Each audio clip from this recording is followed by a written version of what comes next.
2023, les élections se précisent-elles en République démocratique du Congo? Que faudra-t-il faire pour relever la compagnie d'aviation Congo Airways dans la situation auquel elle se trouve? On en parle. Mesdames, Messieurs, fidèles téléspectateurs des Canal Congo Télévision, bienvenue à votre émission Zoom. On a également aujourd'hui un immense plaisir de recevoir pour vous Monsieur Évariste Tshiswaka. Évariste Tshiswaka est l'un des cadres et communicateurs du parti politique Orange. J'ai parti, cher Afiyou Ndondo Boni, auquel je dis bonsoir et bienvenue. Bonsoir Monsieur Maxime, bonsoir à tous les téléspectateurs, ceux qui nous suivent en direct et ceux qui vont nous suivre en différé parce qu'il y a aussi plusieurs qui nous suivent sur YouTube. Alors nous les saluons tous et je profite aussi pour saluer tous les habitants de Lemba, comme on nous appelle les Lembaltèques. Les Lembaltèques. Voilà. Donc tous les habitants de Lemba, je vous salue. Je pense que nous serons toujours là pour parler, pour faire rayonner notre commune. Merci beaucoup, M. Maxime. Évariste Tshiswaka, bien portant. Après, on vous voit chaque fois dans les airs. Hein. Vous êtes maintenant de retour pour rencontrer votre base de Lemba. Oui, bon, j'étais un peu en déplacement. Toujours dans les airs? Pas toujours dans les airs, je suis souvent avec ma base, mais parfois dans les airs, parce que ce sont aussi des obligations professionnelles qui nous obligent d'être tout en partie. Mais souvent, quand nous partons, nous nous inspirons de ce qui se passe ailleurs. Et chaque fois, quand nous partons de notre pays, souvent, parfois, c'est aussi des voyages, des découvertes. Voilà, on découvre ce qui se passe ailleurs et on se dit pourquoi pas essayer d'amener ce qui se passe ailleurs ici chez nous au Congo. C'est possible. Vous voyez, cette fois-ci, quand je suis parti, je suis passé par le petit Ouganda ici à côté. Les petits Ouganda. Oui, le petit Ouganda ici à côté, mais qui a un flotte aérien terrible avec Uganda Airlines. D'ailleurs, je voyage avec Uganda Airlines et c'est le petit Ouganda ici à côté qui n'ont pas assez de richesses à part la forêt et puis les lacs Victoria qu'ils ont. Mais vous voyez que c'est un pays qui est en train de s'organiser. En voie de ces développements. Voilà. Et c'est triste quand chez nous sommes encore en train de parler de problèmes des avions avec la compagnie Congo Airways qui pratiquement n'a plus d'avions. Alors c'est déplorable. Donc quand nous partons, c'est parfois pour découvrir et essayer de copier ce qui est bien ailleurs pour amener ça aussi au pays. Amener ça qui sera profitable pour notre pays, la République démocratique du Congo. Certainement, on ne va pas copier ce qui ne sera pas profitable. Ce qu'on peut copier, c'est ce qui nous sera profitable, ce qui sera pour l'intérêt des Congolais, ce qui pourra faire rayonner aussi notre pays. Avant d'entrer dans les fonds de notre sujet de ce jour, j'aimerais que vous puissiez dire peut-être un mot par rapport à la qualification. C'est que le Congolais attendait la qualification de l'équipe de football monsieur à la CAN Côte d'Ivoire 2024. On a vu la présence du chef de l'État Félix Antoine Tshisekedi, un match remporté par 2 buts à brosse en faveur de 11 nationales de la République démocratique du Congo. Est-ce motif de satisfaction, de joie? On a senti l'unité entre Congolais lors de ces matchs qui a opposé la RDC au Soudan. Cher Maxime, l'élément le plus important que moi j'ai beaucoup apprécié, c'était d'abord l'élan patriotique. Vous savez, il y a certaines choses qui nous divisent, mais ce qui nous unit, comme je l'ai toujours dit, c'est le Congo. Et le Congo est plus grand que nos intérêts personnels. Je salue cet élan patriotique que je vis. Là, il n'y avait plus question de voir qu'il y a assez de l'union sacrée, c'est de l'opposition, mais nous sommes tous Congolais. Et les Congolais s'étaient mobilisés. D'abord, avant le match, il y avait une forte mobilisation, au point que, même au stade de Martyrs, on n'accepte plus que les gens entrent parce que c'était plein déjà craqué à l'intérieur. Alors c'était au-delà même du nombre exigé par la CAF. Non, en tout cas, on avait géré pour que le nombre soit respecté. Ce n'était pas 55 000 personnes. Non, en fait, on avait vraiment fait pour que le nombre soit respecté. Il n'y avait pas de débordement à l'intérieur. respecté. Oui, parce que pendant le match, il y avait même des gens qui étaient dehors avec leurs billets, mais qui ne pouvaient pas entrer au stade parce que le stade était déjà plein. Donc, nous félicitons nos léopards et nous pensons que c'est le réveil du Grand Congo, c'est le réveil du léopard et je pense que nous avons encore beaucoup à faire. Il y a encore les éliminations de la Coupe du Monde qui vont débuter bientôt là et je pense que on doit préparer. Bien sûr, il y a quelques failles. Moi, je dis, jusque-là, dans notre équipe, il n'y a pas encore de grands médiateurs, de meneurs de jeu qui peuvent faire cycler le ballon au niveau du milieu. Je pense que les coachs Hector qui ne pas aussi le moins. Il y a un médiateur qui fait cycler le ballon. Il essaie de faire dans la mesure du possible, mais nous avons besoin, comme Tresson Poutou, comme Matumo Naroum, comme Biscott Mbala. Alors nous avons besoin vraiment qu'on ait essayer un peu de fouiller aussi. Il y a des jeunes dans nos équipes qui sont à l'EPFKIN, à l'INAFOOT, essayer de voir de meneurs de jeu qui peuvent bien mener, parce qu'il y avait vraiment cassure entre la défense. On avait une très bonne défense et l'attaque. Il y avait cassure entre la défense et l'attaque. Je pense que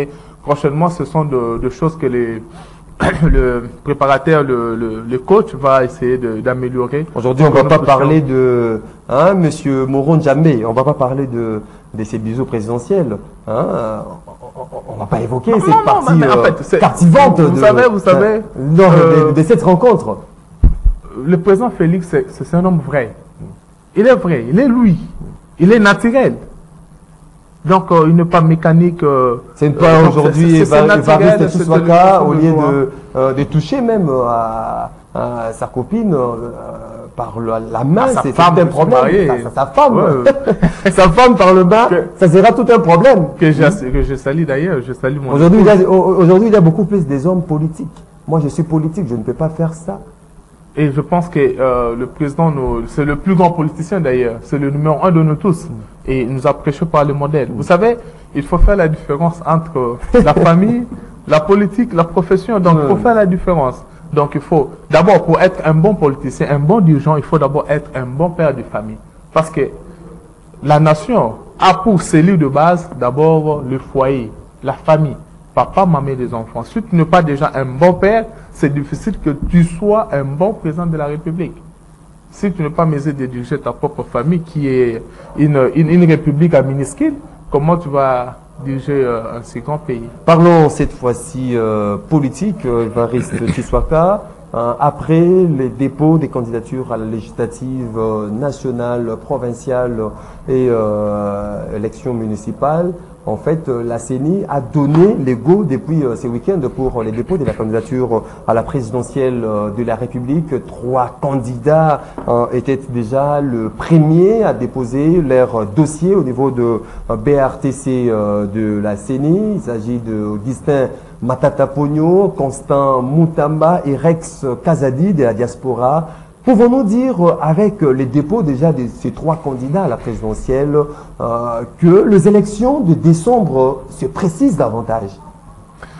Monsieur Maxime, merci.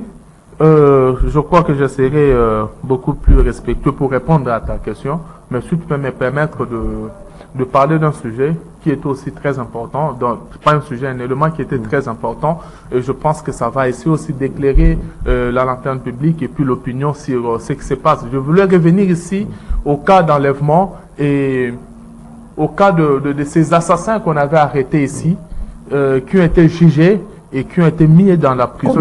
Ils sont condamnés et ils sont à la prison de Makala. Mais il y a 2 jours, nous avons vu ces malfrats faire des vidéos et ils ont fait même des lives, des vidéos en direct pour indexer le général Sylvano Kasongo, qui était le commandant de la ville de Kinshasa, qui a rendu des loyaux services à la nation. Aujourd'hui, il a été envoyé à Tchikapa, là où il est aussi en train de travailler. Mais on a vu ces malfrats, ces criminels, en train d'indexer cette haute autorité de notre police. Alors, nous condamnons cela. Et puis, comment expliquer qu'aujourd'hui, ces criminels veulent dire, indexer que c'est le général Kasongo qui était commanditaire. Mais écoutez, il ne faut pas être bête pour ne pas réfléchir. Mais ils sont de malfrats, ils ont tué.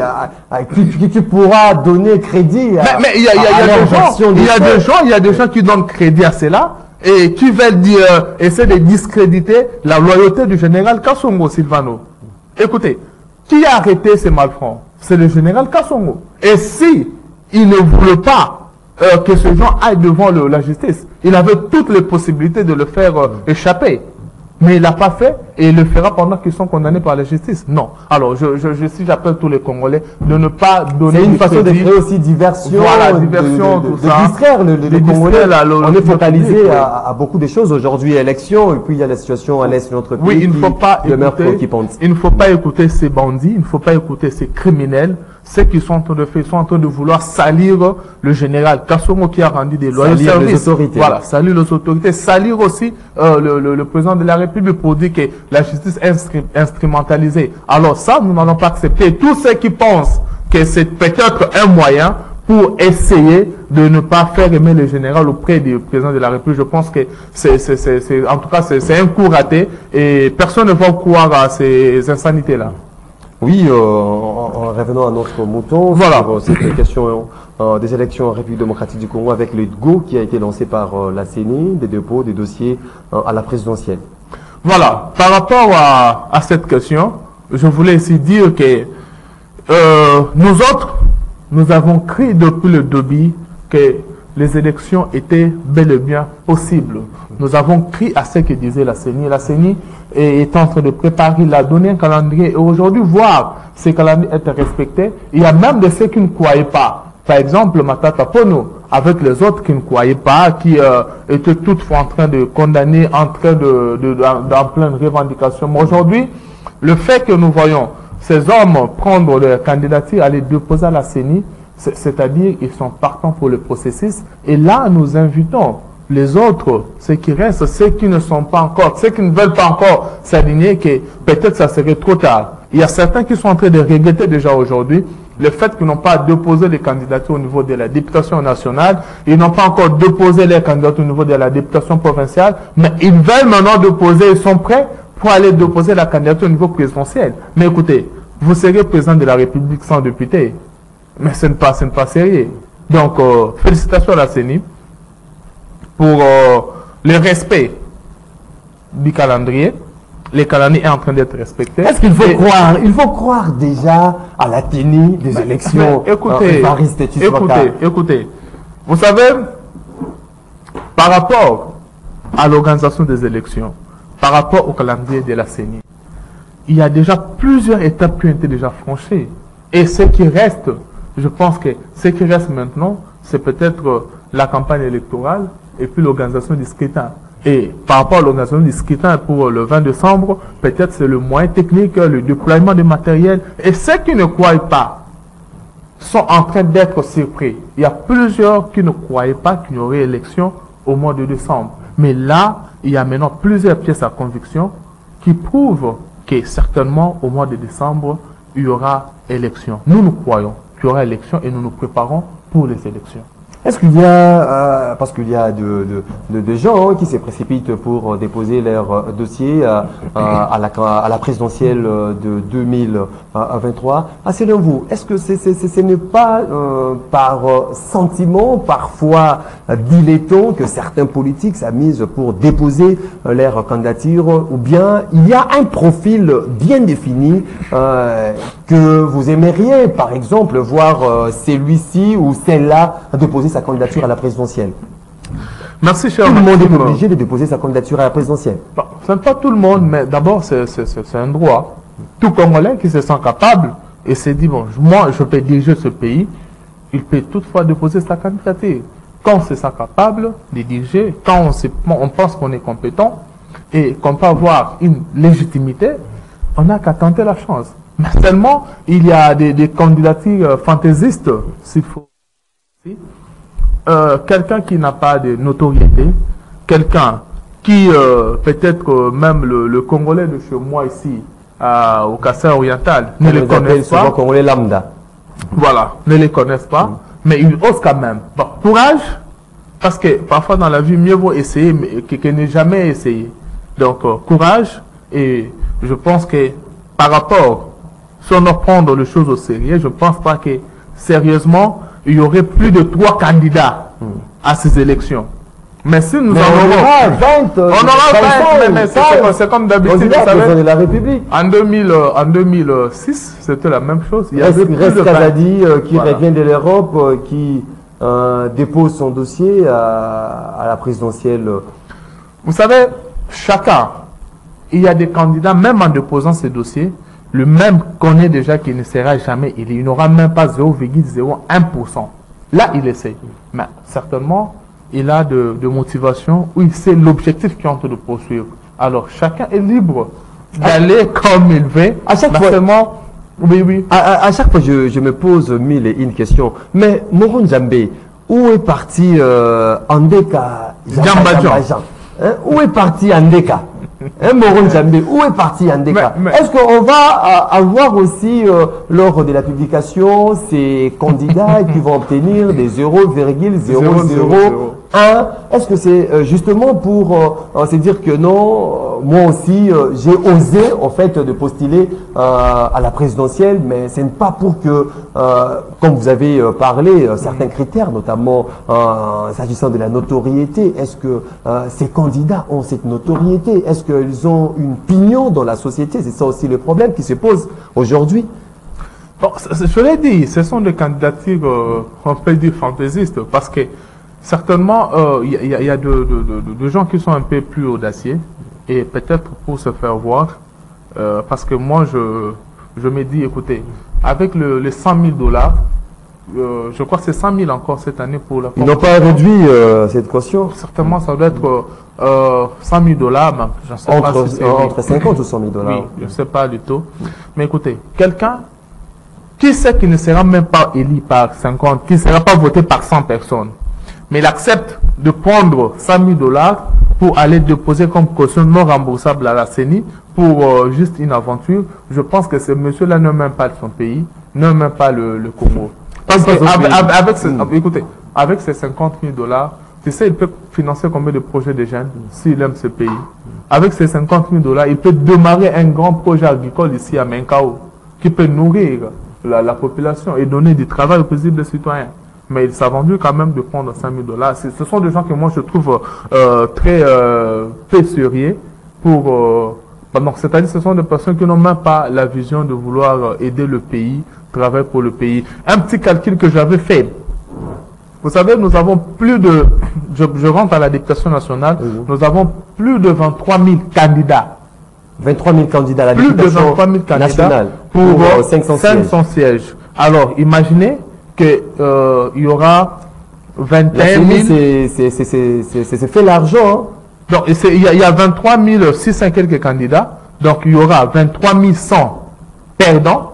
OK? Il y aura 23 100 perdants. Et les 23 100 perdants là ont payé la caution. OK? La caution de à peu près 800, 1 600 000 francs. Et si vous faites la sommation, vous multipliez 1 600 000 francs, multiplié par 23 000, c'est des millions de dollars. Et les gens acceptent facilement de perdre de l'argent comme ça pour tenter une aventure. Ils savent qu'ils ne seront jamais élus. Donc je pense que ça, je les appelle à la conscience. Ceux qui n'ont pas encore déposé et qui savent qu'ils évitent de gaspiller cet argent, la population de Lemba chez moi ont besoin de cet argent. Venez avec vos 5 000, je vais vous montrer ce qu'on peut faire à Lemba et prochainement, les habitants de Lemba peuvent vous voter. Est-ce que les 3 candidats qui ont déposé leur dossier à la CENI, Matata Pogno, Constant Moutamba, Rex Kazadi, est-ce que les Congolais peuvent croire en eux aujourd'hui en voyant le profil de Rex Kazadi qui est l'homme de la diaspora, Matata Pogno avec son LGD et puis Constant Moutamba avec son Dipro. Est-ce que les Congolais peuvent aujourd'hui espérer à quelque chose à travers ces différents candidats? En tout cas, en harmonie avec ma conscience. En harmonie avec ta conscience? Je dis en harmonie avec ma conscience, jusque-là, de ces 3 candidats, je ne vois pas l'un de ces 3 candidats qui peut remporter les élections. Jusque-là. Ni Rex, ni Constant, ni encore Matata Pogno. De ces 3, je ne vois pas un candidat qui peut remporter les élections. Donc de ces 3, tu vois personne? Je ne vois personne. Mais seulement, je sais qu'il y a des candidats qui peuvent compétir. Est-ce que Matata peut compétir. Oui. Matata peut compétir, mais il ne sera jamais élu président de la République. Il ne va pas atteindre les suffrages pour être élu président de la République. Qui vous fait dire tout ça? Écoutez, moi je vis... Est-ce que Matata n'a pas assez de notoriété? Écoutez, vous savez, surtout pour les Quinois, nous avons un mauvais souvenir du projet Boukangalonzo. Et jusqu'aujourd'hui, nous demandons... C'est-à-dire que les détournements du projet Boukangalonzo va coller Matata Ponyo lors de ces fêtons des élections. C'est comme une malédiction. Donc, quand les Congolais dorment affamés, il y a quelqu'un qui a contribué à cela, à cette pauvreté, à cette faim. Je pense que c'est une malédiction. Et avec cette malédiction, il ne sera jamais élu président de la République. Il doit d'abord réparer. Soit qu'il accepte qu'on l'arrête, qu'il soit mis en prison, ça serait une façon de faire ôter cette malédiction. Mais sinon, je ne pense pas que les Congolais vont élire Matata Ponyo. Peut-être ceux qui ont bénéficié, s'il vous plaît, permettez-moi de finir. Par son visage, par rapport à sa bonne foi, tout consort, par rapport à un projet de société. Si Matata Ponyo présente aujourd'hui à la population congolaise un projet de société séduisant, je vous dis, personne n'aura à hésiter à cela. Écoutez, un projet de société séduisant, c'est comme celui qui s'est passé il y a quelques années, où Matata Ponyo a semé le maïs pour récolter l'université à Kindu. Vous voyez, peut-être ceux qui sont en train de bénéficier de cette université peuvent lui donner... c'est ça un projet séduisant. Voilà, c'est un projet séduisant. Tu sèmes le maïs et tu récoltes l'université à Kindu. Voilà, avec de tels projets, je pense que les gens qui pourront croire en lui, qui peuvent voir, non, c'est un homme très sérieux, il sème le maïs, il récolte l'université, en tout cas on peut lui donner confiance. Bon, lui donner confiance. Mais je ne pense pas que les Congolais sérieux vont donner confiance à Matata Ponyo. Et le reste, Rex, je ne le connais même pas. Je connais, c'est un ancien combattant. Il est de la diaspora. Bon, c'est quelqu'un, même s'il venait aller chez moi, il ne va même pas rapporter des sièges de quoi? Le conseil communal.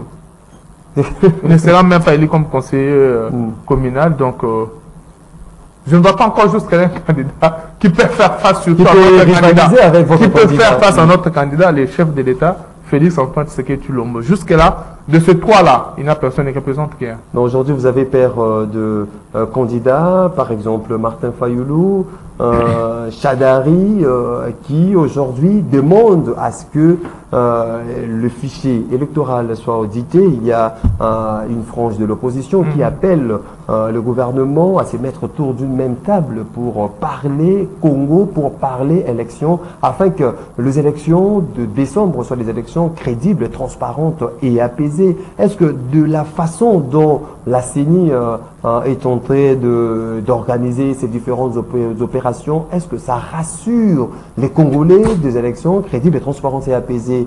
Évariste Swaka. Monsieur Maxime, vous savez, moi qui vous parle, je suis candidat. Je suis candidat à député provincial à la commune de Lemba. Okay?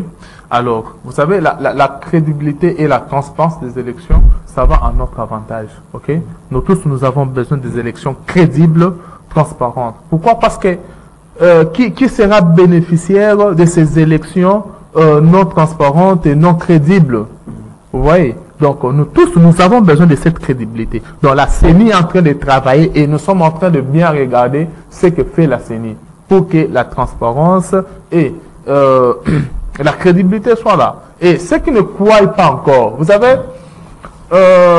l'œuvre humaine est parfois aussi teintée d'un peu d'imperfection et il faut travailler sur ces imperfections. Par exemple, moi, j'avais décrit ici la qualité de la carte d'électeur. Et je me pose la question, jusqu'aujourd'hui. Même pour les cartes d'électeurs, ça pose également problème. D'abord, les cartes d'électeurs, on les a obtenues au mois de janvier. Au mois de février, il y avait des cartes d'électeurs qui n'avaient plus d'informations. Pour les écrits, c'était effacé. Et là, nous sommes en train de prendre des duplicata au mois de septembre. Est-ce qu'au mois de décembre, il n'y aura pas encore le même problème. Là, il faudra... Ou la CNU va encore faire des duplicateurs au mois de Là, il décembre. faudra garder jalousement ces cartes de Mais comment vous allez garder jalousement pendant que cette carte fait aussi office de la carte d'identité? Donc vous êtes censé vous promener avec cette carte dans la poche, dans un étui, et partout vous pouvez faire sortir cette carte. Alors je demande à la CNU, s'il vous plaît, je ne sais pas si c'est l'encre qui cause problème ou c'est quoi la qualité. Essayez au moins de nous faire une bonne carte. Essayez un peu d'améliorer. À la fin, bariste Atuswaka, j'aimerais que vous puissiez placer un mot parce que c'était déjà évoqué, cette situation chaotique au sein de la compagnie d'aviation Congo Airways. Qu'est-ce qui se passe réellement que cette compagnie décide de mettre fin à ces différentes activités dans les différentes provinces de la République démocratique du Congo? Que faudra-t-il faire pour relever en fait cette compagnie d'aviation de la République démocratique du Congo? Le mal est profond. Le mal est profond. Pourquoi? Très profond. Pourquoi? Parce que d'abord, on va se rappeler ici que lorsqu'on a créé la compagnie Congo Airways, la compagnie avait à ses débuts 3 avions achetés par le gouvernement de Matata Ponyo. Et de ces 3 avions, un avion a fait qu'un seul vol, parti pour ne pas revenir, tombé en panne. Un avion avait fait un seul vol, oui, parti pour ne plus revenir, tombé en panne. Nous avons c'était quoi le nom de cet avion? C'était encore en Norguide, c'était pas en Norguide, c'est en Norguide. Il est allé pour ne plus revenir. Un avion acheté. C'est garé là. Garé. Et qu'est-ce qui s'est passé? Pourquoi cet avion n'a plus repris? Cet avion était devenu comme une pépinière. C'est-à-dire quoi? Quand il y avait panne sur le Mumba ou quoi, on allait piquer des pièces. Oui, c'est piqué pas vite. On prend les pièces, on ramène. Donc il n'y a plus moyen de réparer l'avion qui prend vite. Je pense que qui prend vite en excès lui qui est de l'autre côté. Alors, avec la mégestion, comité, le conseil d'administration, le DG, vous savez qu'on a changé de DG au Congo Airways. C'est une société qui n'a pas pu se maintenir. Et vous savez, il y a aussi une mesure du gouvernement qui avait ramené avions acquis par Félix Tshisekedi. Qu'est-ce qu'il en a fait sous le régime de Félix Tshisekedi? Vous avez parlé de Matata Ponyo, il y avait Kimpavita tombé en panne au premier vol, mais aujourd'hui, le régime de Tshisekedi qui avait ces deux avions en sa possession, aujourd'hui la société se déclare tombée faillite parce que lorsqu'on met fin à ces différentes activités, c'est tombe faillite au régime de Félix Tshisekedi. Pourquoi pas le gouvernement de Félix Tshisekedi n'a pas pu relever ou mettre en osmose cette compagnie d'aviation? Ce que les Congolais doivent savoir, c'est que les avions que nous avons achetés, Matata Ponyo et ses compagnons, ces avions étaient déjà en état d'amortissement très avancé. Et aujourd'hui, les moteurs de ces avions sont fin cycle. C'est-à-dire, soit on doit racheter de nouveaux moteurs pour ces avions, soit on doit carrément acheter d'autres avions. Donc aujourd'hui, pour pallier à ces problèmes, pour relever la société Congo Airways, le gouvernement doit débourser l'argent pour acheter soit des avions, soit acheter des moteurs pour essayer de réparer, de changer carrément le moteur de ces avions, des appareils que nous avons. Donc c'est un problème très sérieux. Le gouvernement a l'argent pour oui, il y a l'argent, vous savez, il y a l'argent. Nous sommes dans un pays où une seule personne peut détourner 250 millions de dollars, 450 millions de dollars. Et pourquoi pas? Pourquoi ne pas acheter des avions? Et je pense que le gouvernement est face à tout ce qu'il a comme priorité actuellement. Il y a les élections qui doivent être organisées. Il y a un problème financier avec les élections. On doit organiser des élections, mais le gouvernement doit aussi débourser l'argent pour acheter des avions qui n'ont même pas fait 10 ans. Vous imaginez, les avions n'ont même pas fait 10 ans. Et les moteurs sont fin cycle. Je pense que c'était un problème d'abord de le départ. On nous a trompé, on a trompé la vigilance de tout le monde. Et aujourd'hui, à l'aéroport, chaque jour, les go-pass sont toujours percés, en aller comme en retour. Il y a des go-pass que vous payez. Moi, je paye le go-pass, la société d'aviation paye le go-pass, et tout cet argent va où? Donc, nous demandons quand même la transparence, parce que les recettes que fait la RVA, les recettes de GoPass, et ça ne peut pas nous acheter des avions. Kenya, Éthiopie, aujourd'hui Ouganda, Rwanda, avec des avions qui volent à l'international. Mais nous, les grands Congo, nous n'avons pas des avions. Et la seule compagnie d'aviation que nous avons est en faillite. On peut dire en faillite. Aujourd'hui, est incapable. Congo Airways. Non. Mesdames, Messieurs, fidèles téléspectateurs de Canal Congo Télévision, voilà les bonnes choses de dire jamais dit-on. Nous sommes arrivés à la fin de cette émission qui était consacrée exclusivement à cette problématique de la tenue des élections en République démocratique du Congo, mais également de la situation qui se passe aujourd'hui à la compagnie d'aviation congolaise Congo Airways. On a eu le plaisir de recevoir pour vous, pour Monsieur Évariste Tshiswaka, cadre du parti politique Orange, avec qui vous avez bénéficié de matières grises ou des réflexions pointues sur les sujets sous examen. Je vous dis merci de ton disposé. Merci, Monsieur Maxime. Vous étiez nombreux, merci aussi pour votre sympathique attention. Une émission réalisée par Moro Njambe, Christian Bonjour était du côté de la régie, Olivier Longwango à la prise de vue. Je vous retrouve la semaine prochaine pour parler Congo. Ça sera avec le même plaisir. D'ici là, portez-vous bien et bonne suite de programmes sur notre chaîne. Au revoir.